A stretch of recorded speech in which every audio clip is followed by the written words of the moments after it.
For advertisement, call 8125893028. Our Gmail maxtvtelugu@gmail.com.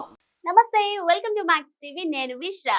ఈ నెల 22వ తేదీ నుంచి ఏపీ అసెంబ్లీ సమావేశాలు ప్రారంభం కానున్నాయి. 5 రోజుల పాటు నిర్వహించే అవకాశం ఉన్నందున మొదటి రోజు ఉభయ సభలను ఉద్దేశించి గవర్నర్ జస్టిస్ అబ్దుల్ నజీర్ ప్రసంగిస్తున్నారు. రెండవ రోజు గవర్నర్ ప్రసంగంపై ధన్యవాద తీర్మానం జరుగుతుంది. ఈ సమావేశాల్లో ఆర్డినెన్స్ తీసుకొచ్చే అవకాశం ఉన్నట్లు తెలియవచ్చింది. కాగా ప్రస్తుతం పరిస్థితుల్లో పూర్తి స్థాయి బడ్జెట్ ప్రవేశపెట్టే అంశంపై ఆర్థిక శాఖ తర్జన భర్జన పడుతుంది. దీంతో ప్రస్తుతం ఉన్న ఓటన్ అకౌంట్ బడ్జెట్ నే కొనసాగిస్తూ ఆర్డినెన్స్ తీసుకొచ్చే అంశంపై ప్రతిపాదనలు చేసే ఛాన్స్ ఉంది. మరో 4 నెలల పాటు ఓటన్ అకౌంట్ కోసం ఆర్డినెన్స్ తీసుకురావాలని ఆర్థిక శాఖ భావిస్తుంది. కొంచెం ఆర్థిక వెసులుబాటు, వివిధ శాఖల్లోని ఆర్థిక పరిస్థితిపై స్పష్టత రావడానికి మరికొంత సమయం పడుతుందని ఆర్థిక శాఖ అంచనా వేస్తుంది. వాటిపై స్పష్టత వచ్చాక సెప్టెంబర్ లో పూర్తి స్థాయి బడ్జెట్ ను ఆర్థిక శాఖ ప్రవేశపెట్టే అవకాశాలున్నాయి.